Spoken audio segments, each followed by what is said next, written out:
오늘 함께 나누신 말씀을 보시면은 이제 예수님과 이제 바리새인 서기관들의 대화가 나오고 있습니다. 우리는 어제 그제 이렇게 함께 살펴보았지만 예수님의 그 권위에 도전하는 바리새인들 서기관들이 예수님께 대항하고 예수님께 도전하기 위해서 여러 가지 질문도 하고 예수님을 오해하기도 하고 그런 이스라엘 바리새인들과 예수님과의 그런 모습들을 오늘 볼 수 있는데, 지난번에 이제 예수님이 병든 자들을 고치시고 그로 말미암아 그런 기적을 보이시자 그 바리새인과 서기관들은 그 예수님이 바알세불의 힘에 힘입어서 고친다라고 주장을 합니다. 이제 예수님께서는 그것에 대해서 너희들이 하는 말이 말도 안 된다라고 반박을 하시고 나자 바리새인들이 이제 오늘 본문 시작과 함께 알 수 있듯이 예수님께 정중한 모습으로 나와서 예수님께 표적을 구합니다.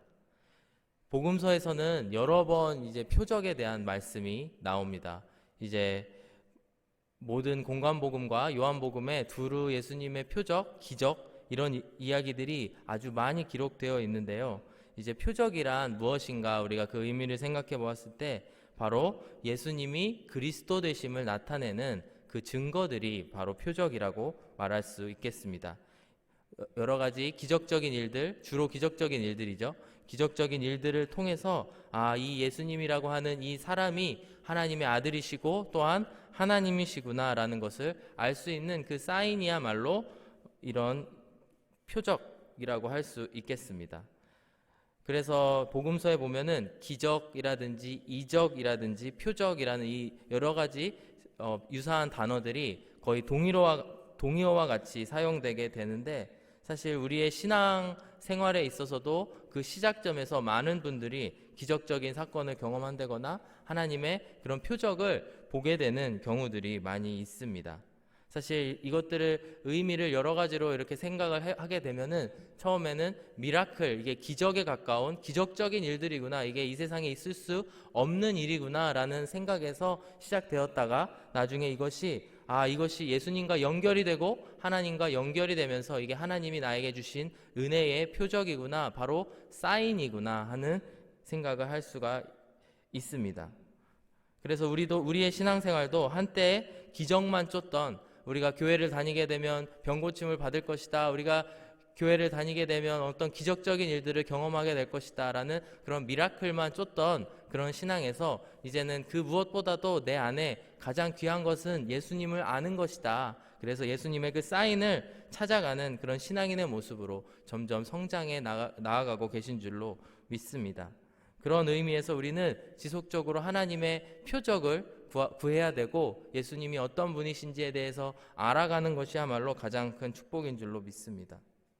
오늘 본문의 앞절 간단하게 설명을 드렸지만 그 보면은 예수님께서 기적을 행하십니다. 정말 이 세상에 그 누가 봐도 더 이상 토를 달 수 없는 이 기적적인 일들, 귀신 들린 사람을 고치시고 그들이 듣지 못했던 사람들을 듣게 하시고 보지 못했던 사람들을 보게 하시는, 정말 이 세상에 흔히 있을 수 없는 그런 기적적인 사건들을 보게 됩니다.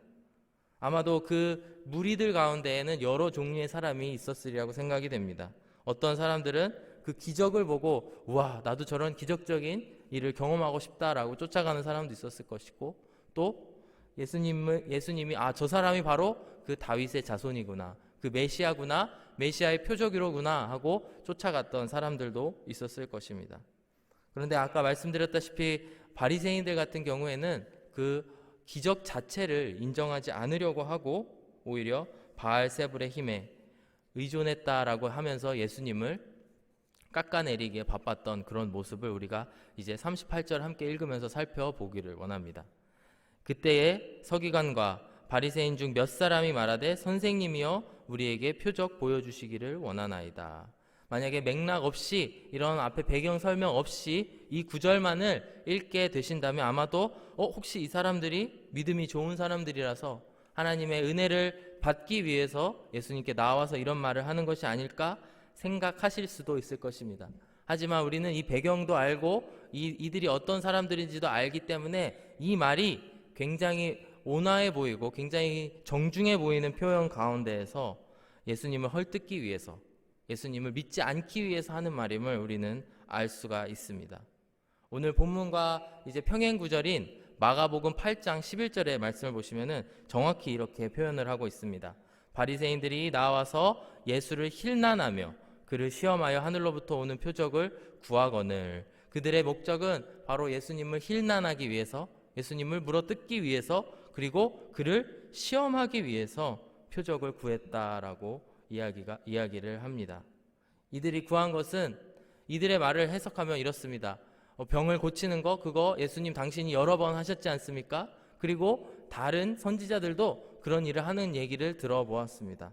이런 평범한 그런 반복적인 기적이 아니고 뭔가 더 화려한 거, 더 나로 하여금 무릎 꿇을 수밖에 없는 그런 표적을 나에게 보여주십시오 라고 정중하게 이야기하고 있지만, 그 안에는 이미 그들이 하나님의 나라를 보았고 예수님을 통해서 그 능력, 그 권능이 살아있음을 보았지만 믿지 못하는, 그런 오히려 정말로 육체적으로 보지 못하는, 듣지 못하는 사람들은 보게 됐고 듣게 되는 상황 가운데에서 이 바리새인과 서기관들은 그 모습을 보지 못하고 듣지 못하는 그런 아이러니한 상황에 빠지게 되었다라는 것입니다.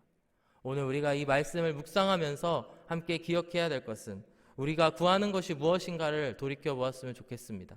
우리가 예수님을 따라간다고는 하지만 정말 그 여러 무리들과 같이 그 진정한 의미는 깨닫지 못하고 계속 어떤 기적적인 사건, 어떤 나의 필요의 충족만을 원하고 나아가고 있는 신앙이 아닌지 이 시간 돌아보기를 원합니다. 그래서 우리가 구해야 될 것은 다른 것이 아니요 오직 예수님의 하나님 되심, 예수님의 그리스도 되심을 쫓아가는 저와 여러분들 되시기를 간절히 바랍니다.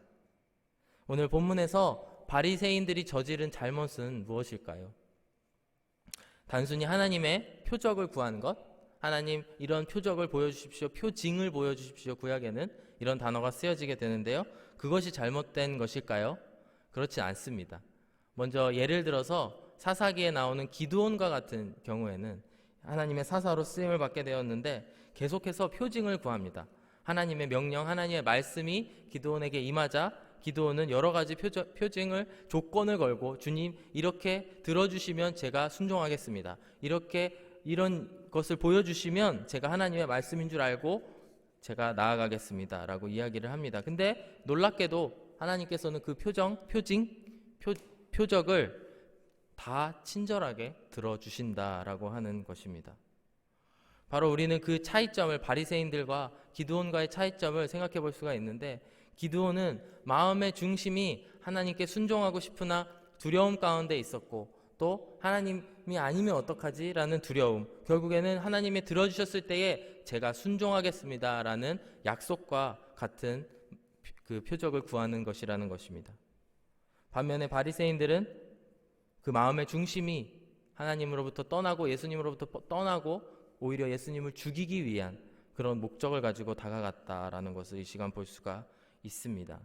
그러한 바리새인들을 향하여 39절 말씀을 함께 보시기를 원하는데요, 예수께서 대답하여 이르시되 악하고 음란한 세대가 표적을 구하나 선지자 요나의 표적 밖에는 보일 표적이 없느니라 라고 말씀을 하십니다.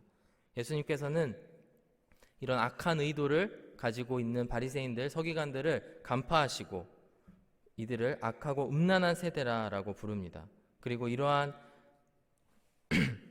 세대에는 요나의 표적밖에는 보일 표적이 없다라고 말씀을 하고 계시는데, 이것이 무슨 의미인지 오늘 함께 살펴보시면서 은혜 나누기를 원합니다. 오늘 본문의 평행구절인 마가복음 8장 살펴보았는데요, 12절의 말씀을 보시면 이 같은 구절에 대해서 이렇게 이야기를 합니다. 예수께서 마음속으로 깊이 탄식하시며 이르시되 어찌하여 이 세대가 표적을 구하느냐? 내가 진실로 너희에게 이르노니 이 세대에 표적을 주지 아니하리라 말씀을 하십니다. 결국에 오늘 하신 말씀의 요지는 예수님께서는 단호하게 너희 악한 세대들아 너희에게 줄 하나님의 표적이 하나도 없다라고 말씀을 하고 계십니다. 하지만 마태복음의 말씀에서는 요나의 표적 밖에는, 그 외에는 줄 게 없다라는 말을 이렇게 달게 되는데, 요나의 표적이 무엇인지 함께 살펴보기를 원하는데, 여러분 요나서 말씀 다 주일학교를 다니신 분들은 물론이고 신앙생활 하시면서 여러 가지 설교를 통하여서 그 이야기를 많이 들어보셨으리라고 생각합니다. 그래서 요나의 이야기 가운데에 도대체 요나의 표적, 요나의 다른 말로 기적, 무엇이 요나의 이야기 가운데의 기적인지에 대해서 살펴보기를 원하는데요. 우선 첫 번째는 바로 이방인인 니느웨 사람들을 향해 하나님께서는 아주 기적적인 방법으로 메신저, 그 회개의 메시지를 전하는 메신저를 보내주신 것이 표적이라는 것입니다. 요나의 이야기를 간단하게 정리하면 이렇죠. 요나라고 하는 선지자가 있었습니다. 그에게 하나님의 말씀이 임하였고 하나님은 저 이방인 타락한 저 니느웨 사람들에게 가서 회개의 메시지를 전해라. 너희에게 곧 심판이 임할 것이다 라는 그런 말씀을 선포하라 라고 말씀을 하십니다. 하지만 요나는 니느웨의 반대 방향인 다시스로 가게 되고 그 가운데 풍랑을 맞게 되고 제비를 뽑았는데 요나가 뽑혀서 배 밖으로 던져지게 되고 그리고 큰 물고기가 와서 요나를 잡아먹고 요나가 하나님의 말씀에 순종하자 다시 그를 땅에 뱉어버리고 이제 니느웨로 가게 된다라는 말씀입니다. 사실 이 말씀 자체를 역사적인 사건, 하나님의 기적으로 믿지 않는 사람들도 많이 있을 것입니다. 하지만 니느웨 사람들 입장에서 생각해 보았을 때에는 이만큼 귀한 말씀, 이만큼 기적적인 말씀이 없으리라고 생각이 됩니다.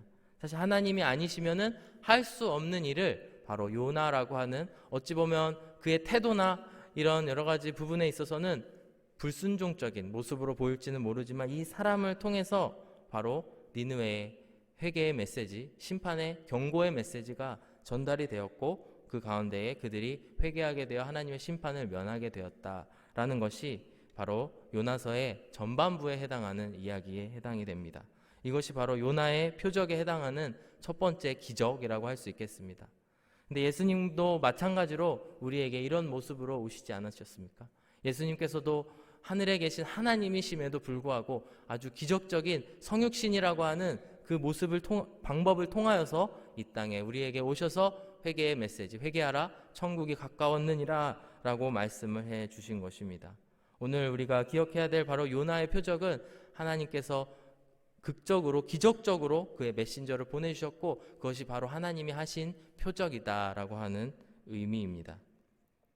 그렇다면 두 번째 그 요나의 표적의 의미를 살펴보시길 원하는데 바로 요나서 3장 4장에 있는 내용을 한번 읽어보시면 그 내용들을 더 잘 아실 수가 있습니다. 첫 번째가 하나님의 기적적인 방법으로 메신저를 보내주셨다. 니느웨 사람들 입장에서 생각했을 때 하나님의 크신 표적이라고 생각이 됩니다. 하지만 반대로 요나의 입장에서 보았을 때의 3장과 4장의 내용이 아주 큰 그런 기적, 하나님의 표적이라고밖에 할 수 없는 내용들이 나옵니다. 간단히 요나서 3장 3, 4절을 읽어보시기를 원하는데 이런 말씀이 나옵니다. 요나가 하나님의 말씀대로 일어나서 니느웨로 가니라. 니느웨는 사흘 동안 걸을 만큼 하나님 앞에 큰 성읍이더라. 요나가 그 성읍에 들어가서 하루 동안 다니며 외쳐 이르되 40일이 지나면 니느웨가 무너지리라 하였더라. 이렇게 말씀을 기록을 합니다. 니느웨는 아주 큰 성이어서 그 니느웨를 돌아다니면서 회개를 하려면 최소한 사흘, 3일 길을 걸어가야지 그 성내에 회개의 메시지를 전달할 수 있을 만큼 큰 성읍이었다라고 기록을 하고요. 하지만 요나는 3일 동안 돌아다니면서 회개의 메시지를 전한 것이 아니고 그곳에 가서 하루 동안 다니며 니느웨 사람들에게 너희가 곧 심판을 받으리라 라는 메시지를 전달을 합니다.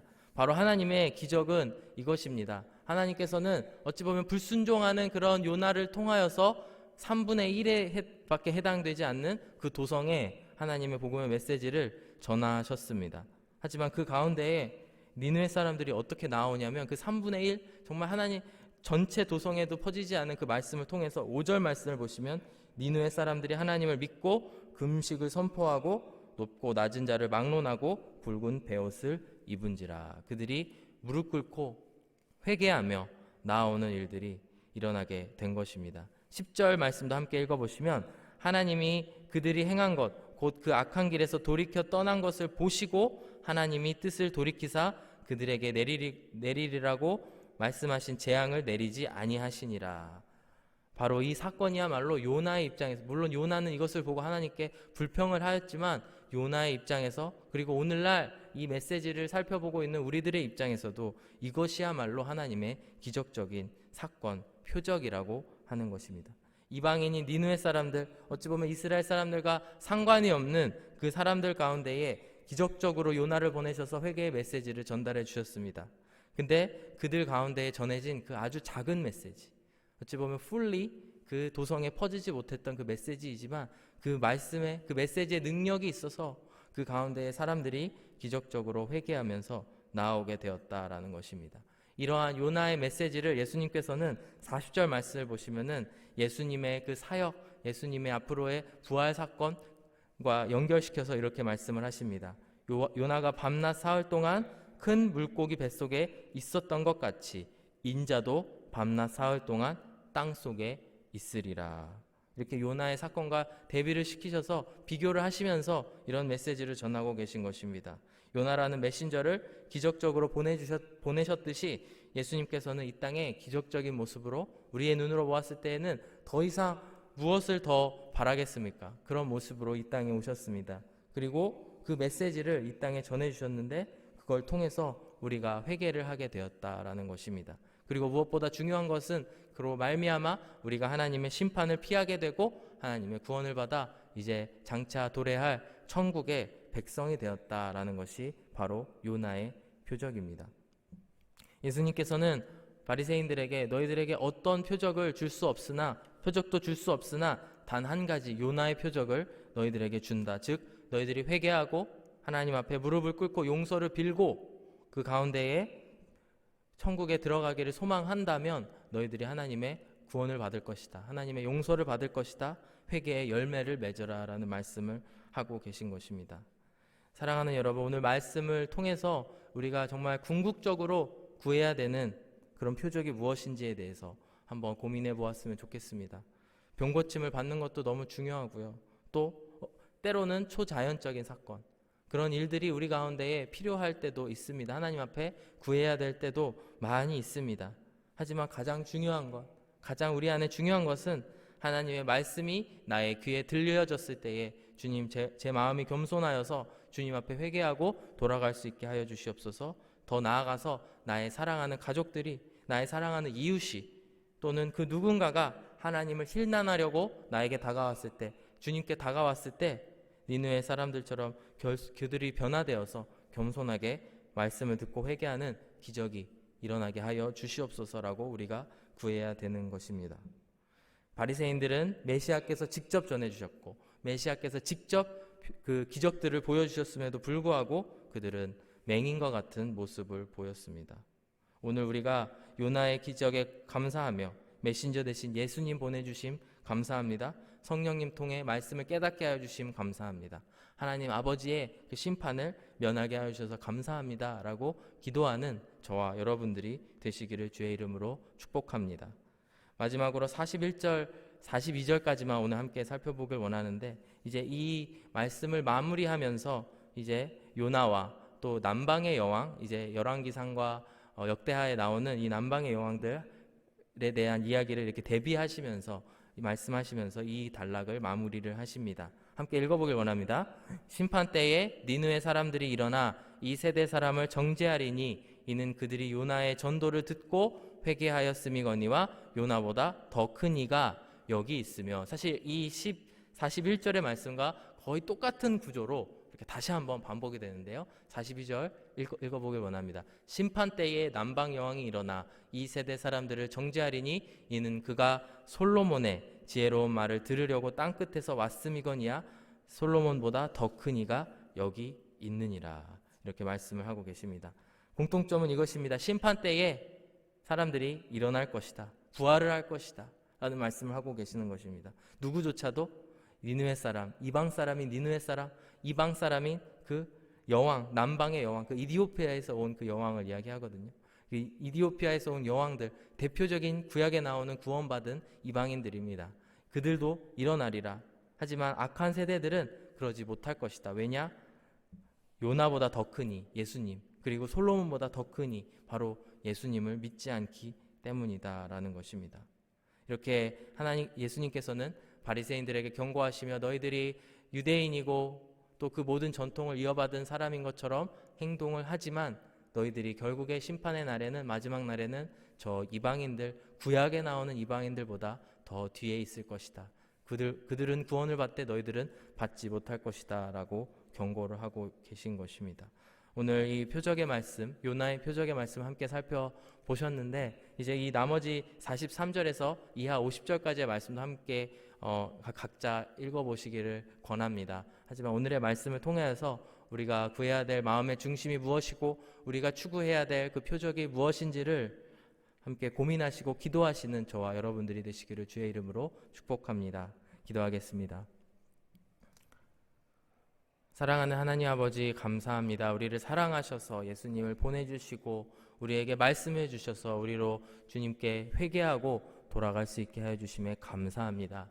사랑의 하나님, 우리를 사랑하셔서 우리를 부르시는데 그 가운데에 우리가 겸손한 마음, 정말 회개의 마음을 가지고 주님 앞에 나아갈 수 있는 모든 하누리교회 성도님들 되게 하여 주시옵소서. 오늘도 우리를 지켜주실 주님께 감사하며 예수 그리스도의 이름으로 기도드렸습니다. 아멘.